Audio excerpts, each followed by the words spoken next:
Hello guys, হচ্ছে সরস্বতী পুজোর day 2। তো আজ আমরা বেরিয়ে পড়েছি প্যান্ডেল শপিং করতে। দিদির বান্ধবীরাও আছে, তো একসাথে বেরোবো। তো অনেক দিন পর, মানে প্রায় 2 বছর পর আমরা একসাথে সরস্বতী পুজোয় বেরোচ্ছি। এখন আমরা দাঁড়িয়ে আছি একটা ফ্রেন্ডের জন্য। তো আসলে ব্লগ কন্টিনিউ করবো। আর এটা হচ্ছে আমার ফার্স্ট মিনি ব্লগ। তোমরা দেখতেই পাচ্ছ আমাদের ফ্রেন্ড চলে এসেছে। কাকুর সাথে দেখা হওয়াটা পুরোটাই আনএক্সপেক্টেড ছিল। কাকু আমাকে দেখে ভীষণ এক্সাইটেড হয়ে গেছিল, মানে ভীষণই এক্সাইটেড হয়ে গেছিল, কারণ কাকুর সাথে আমার প্রায় 9 বছর পর দেখা হচ্ছে। এরপর আমরা চলে গেছিলাম আমাদের স্কুলে।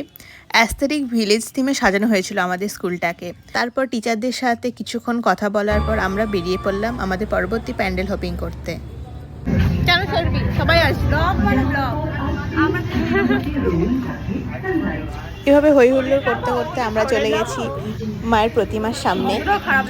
এখানের প্রতিবারই খুব সুন্দরভাবে পুজো হয় এবং প্রতিবার ডেকোরেশনটা খুব সুন্দরভাবে করে। আমরা এখন আমাদের ডেস্টিনেশন কলেজ।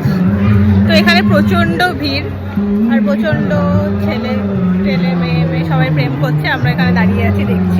তারপর আমি আমার বন্ধুদের হাতে পায়ে ধরে তাদেরকে অত্যাচার করে আমি ভিডিও বানিয়ে নিয়েছি। আমি এবার চলে এসেছি বাড়ি।